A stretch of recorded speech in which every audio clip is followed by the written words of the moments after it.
Hey, what's up, coaches? Coach Eric here, coachestrainingroom.com. Coach Mark is here as well. We're so glad you could join us live. Things are pretty crazy in the world right now, so hope you're staying inside and being safe. My name's Coach Eric, and I'm here in the United States and specifically Michigan area, and things are kind of getting on to lockdown period with this crazy virus. And it's been a little bit of a wild ride. I'm here recording this in my van just because I'm waiting for an order, and there's so many people at the store right now. I didn't have time to get home to do for the live today, but we make it happen, right? So yeah, we're doing great. Hope you're doing great as well. And like I said, I'm Coach Eric, co-owner of Coach's Training Room, where we create done-for-you session plans that you can use as is or modify to fit your own coaching style. We provide those coaching resources in session plans, ebook downloads, physical books, live streams like this, online webinars. So we're so glad you can be here. We currently have, I think we're reaching about 60,000 on our Facebook page. Thanks to you guys. Thanks for being a part of Coach's Training Room Facebook page. And our groups as well are gaining a lot of momentum as well.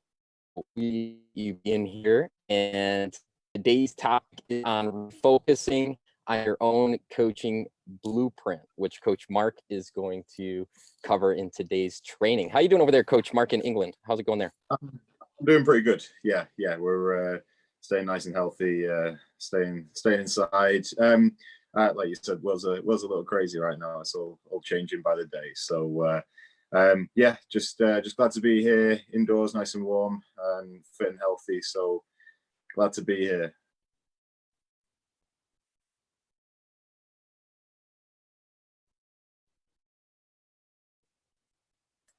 I think we might have a little lag on our end, Eric, actually.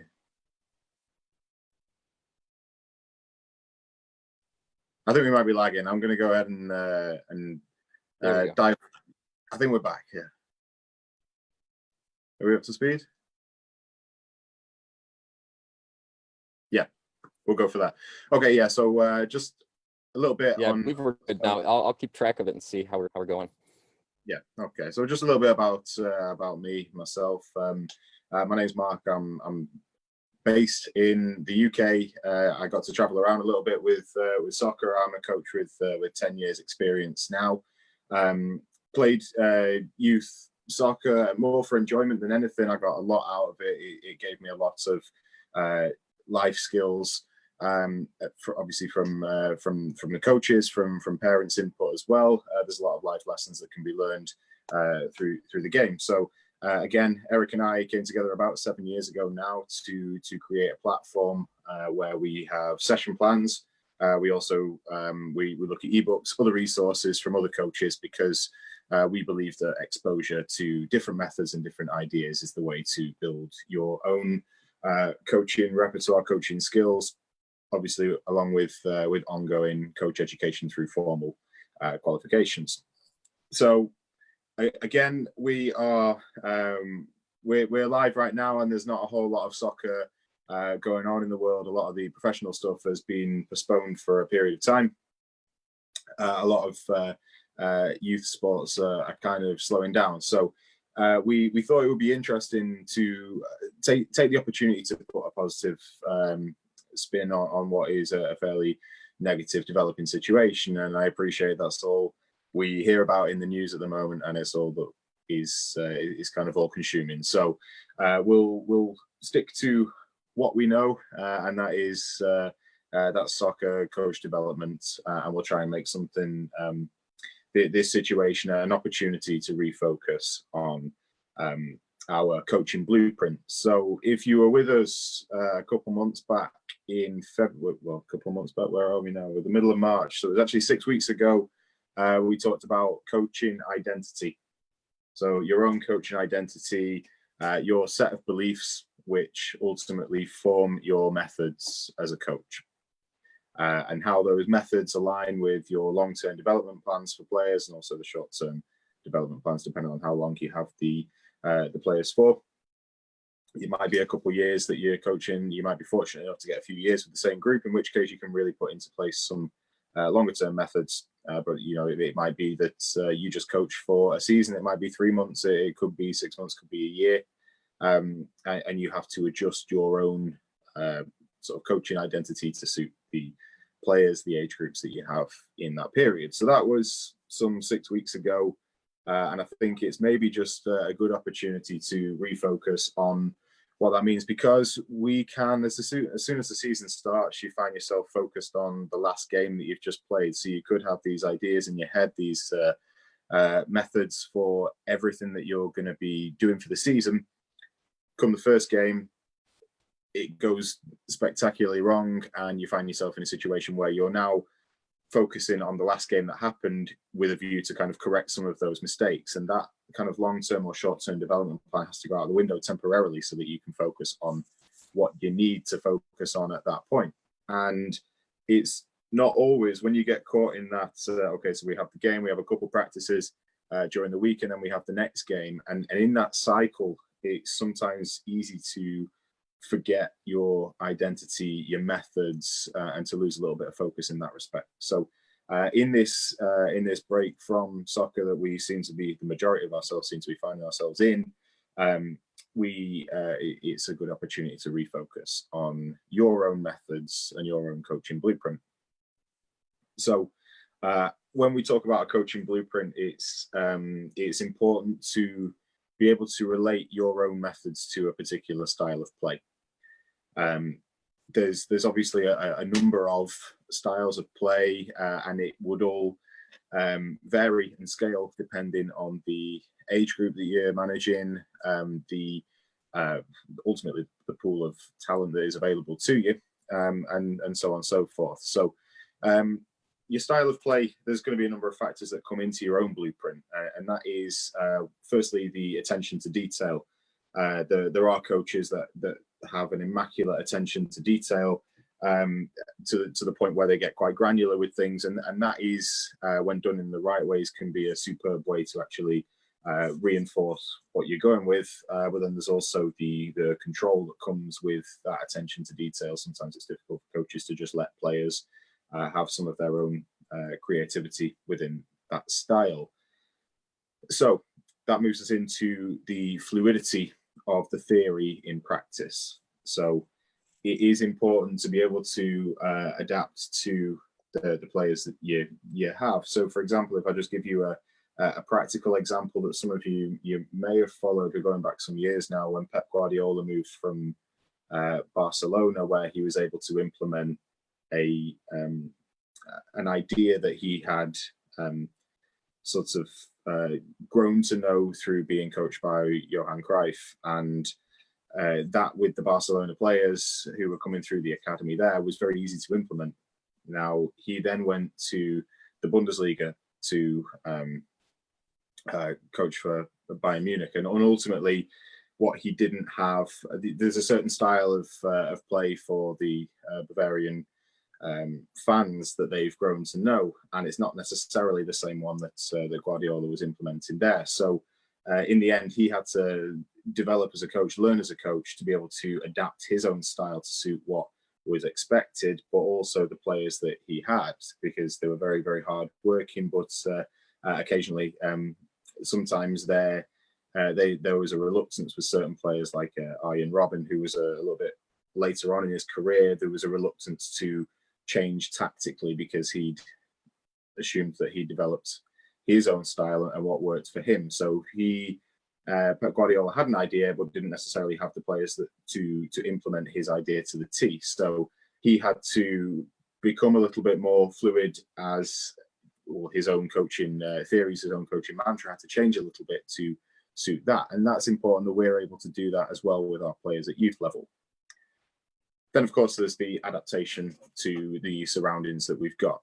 Okay, so again, and that links in with the players that we've got, the facilities that are available to us, and the expectations of everybody. And that can be kind of looked at as a pre-season thing, but also as you get the games, as you start getting games under your belt, you realise what needs to change and how you might need to adapt personally there as well. And within that, there we've got within your own coaching blueprint, there's certain methods that can be narrowed down. I'm being quite crude here when I narrow the entire game of soccer down to two possible outcomes. But ultimately, do you want to dominate the ball, or do you want to dominate the space? They're just two questions that I would pose to you as a coach, and that will kind of forge the answers. And again, it is quite crude, but you can kind of unpack that when you get to that point. Are we going to create a team that's going to dominate the space and create numerical advantage, or are we going to be a team who dominates the ball and creates the tactical advantage in that respect? So that then leads you into the next set of questions, which you can move forward from, just again to refocus yourself on your own coaching blueprint. Great. We got a couple coaches I wanted to give a shout out to. We got Coach Scott on. We got Coach Adriano from Zimbabwe, coaching players 12 and below. Awesome. Thanks for joining, coaches. We're glad you're here. And any questions, coaches that are on, please post them in the comment section. Also, even if you don't have a question, you're absorbing all the coaching right now and the training that we're doing. Coach Mark is providing. Go ahead and just shoot us some thumbs up, some likes, some hearts, so we know that you're there. And also, if you can, just post where you're watching this from and the age group that you coach. We really appreciate it. We love seeing you, seeing your comments and hearing more about, learn about you and what your needs are and where you're from. Just going to pull the video up here on the screen, actually. Mm-hmm.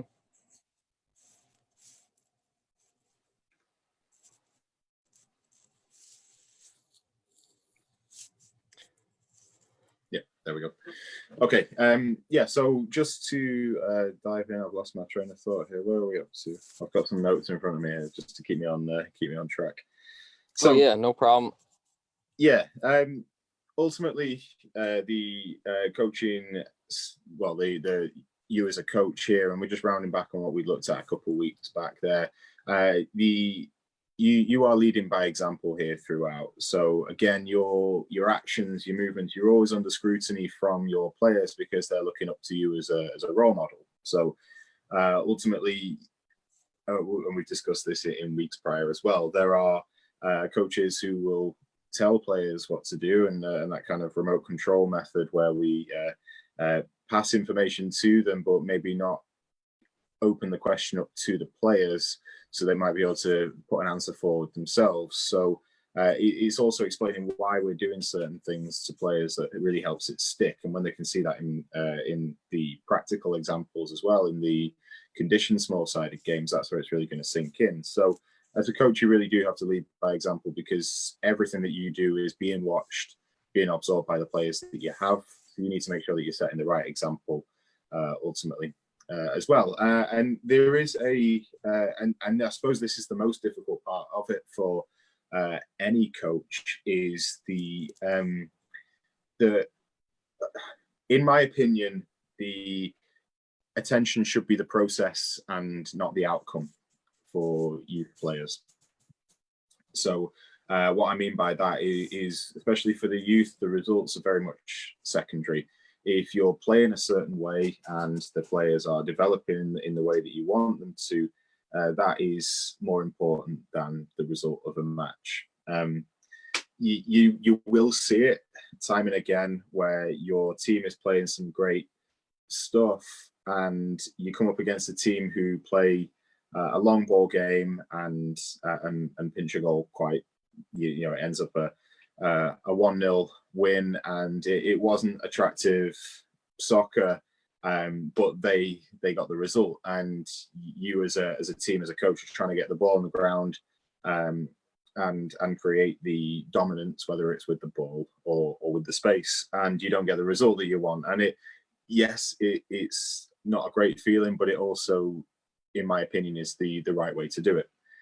So it's an attention to the process and not the outcome. And when I mentioned the hardest part of that is getting the parents and the players to buy into that and appreciate the process as well. It is ultimately, if your audience can acknowledge the style and be patient with your own methods, then that's half the battle, because everyone has an opinion, as we've mentioned, in soccer, and if you can play a certain way and get people to buy into what you're doing, then again, that's half the battle. People are going to appreciate that you've got their best interests at heart, whether it is parents, players, everyone. If you can get them to buy into that method, then you're doing something right. And I think that is best addressed in the preseason stages. Parents and players alike, they don't care how qualified you are, or how or your past experiences, your past kind of triumphs. All they're interested in is that you care ultimately about what you've done and what you're capable of, because if you can portray that to a group of parents and a group of players, then they're going to buy into what you put forward to them next. So it is about getting that buy-in. It's about allowing for mistakes, allowing for a little bit of doubt, but ultimately sticking to that blueprint and trying to get the players to buy in. And if they will do that, then you're definitely working along the right lines. And we can perhaps do another live soon, Eric, on a couple of ideas for getting that buy-in from the parents as well.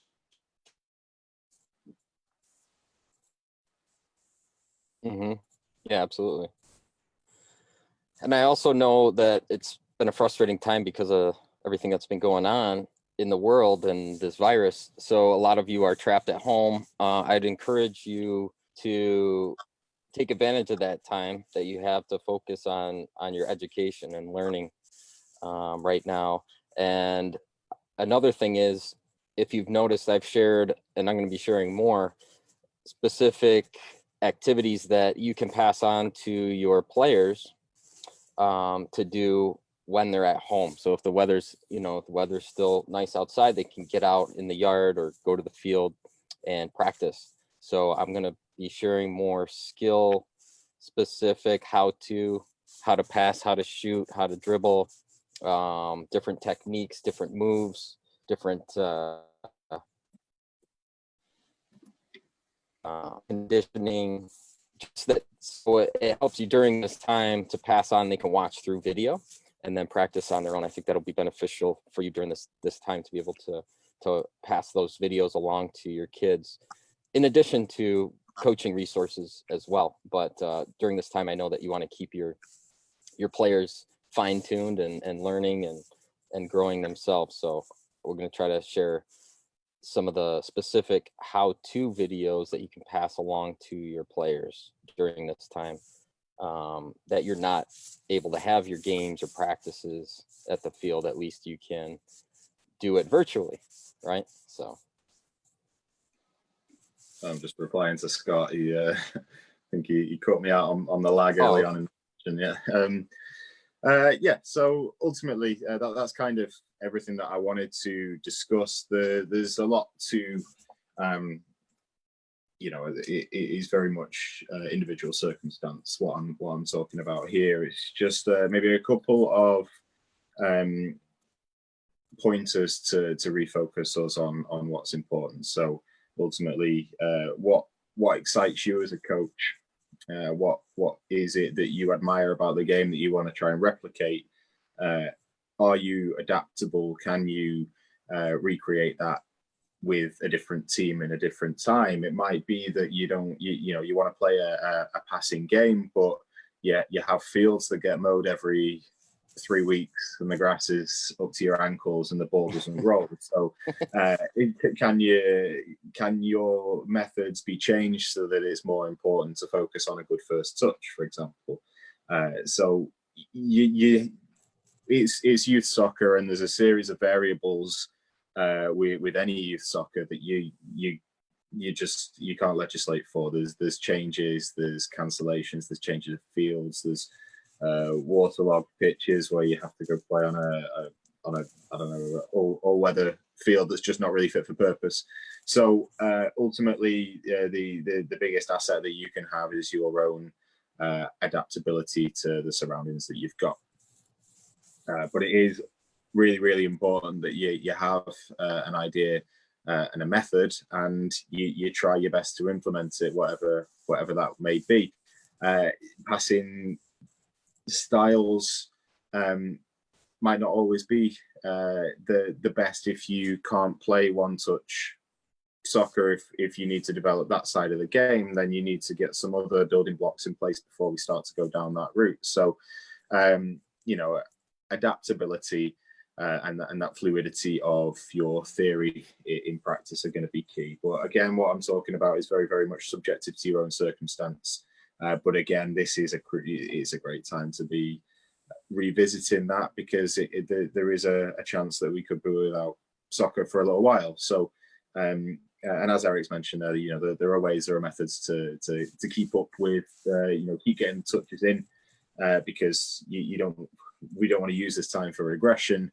But there is, you know, opportunities to get a soccer ball out in the garden, practice some juggling, set yourself some challenges, set your players some homework that they can be doing inside, or in the garden, because it is important to keep a mind on what we're doing, but ultimately keep kicking that soccer ball as well, so we keep up to speed.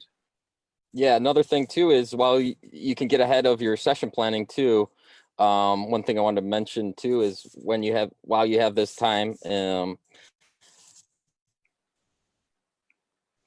you get ahead a bit more, grow your education. So what we have currently, if you're not already a part of our Soccer Coach University program, which is all online through video and downloadable PDF format. So if you haven't taken advantage of that, we have our 14-day free trial of Soccer Coaches University. So you can capitalize on this time to get ahead, learn, educate yourself, and also print out some full session plans.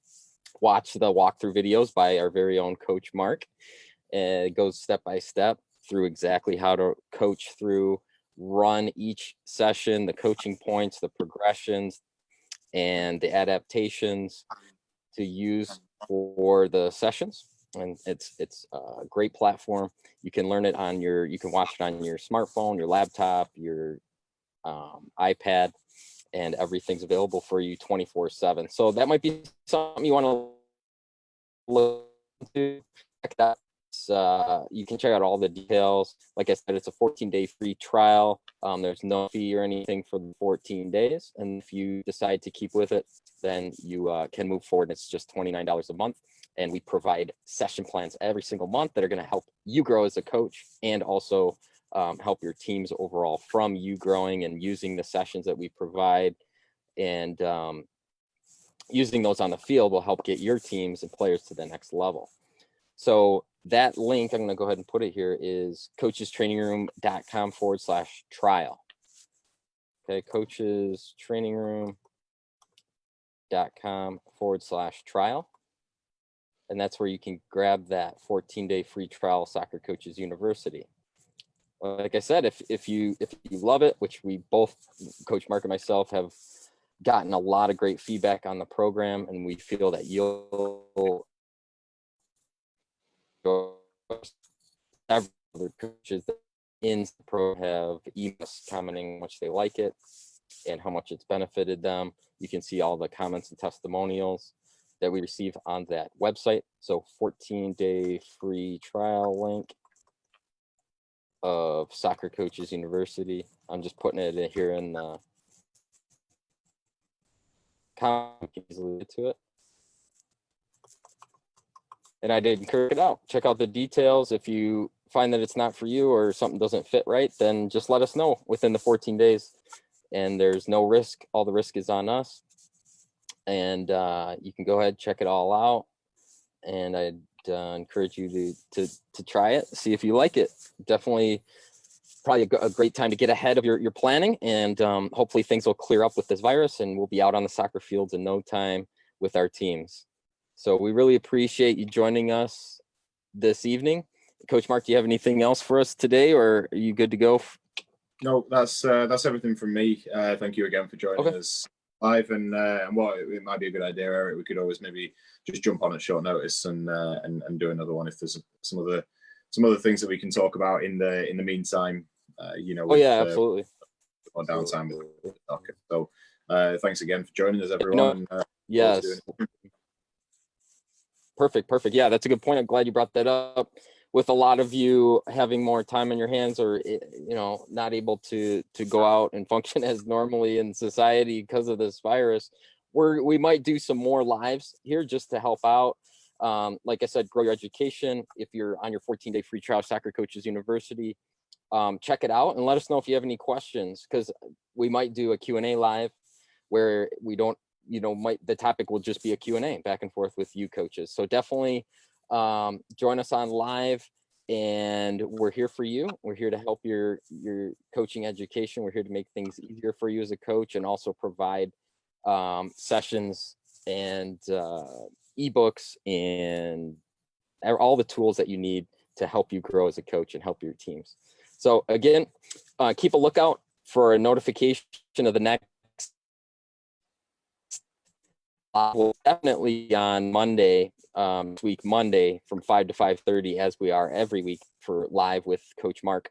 But we might do more since there's more of you available online, more of you having some time available. So we definitely want to help out as much as we can and help you get ahead and learn more and get ahead with your session planning and your teams. All right, coaches, take care. And we look forward to talking to you again soon. Any questions, go ahead and put them in the comments. We're still going to watch. If you're watching the replay of this, we're still going to read through every question and get to them and get back with you. All right. Take care, coaches. Thanks so much for joining. We'll talk to you again soon. Keep a lookout for the next notification. Bye.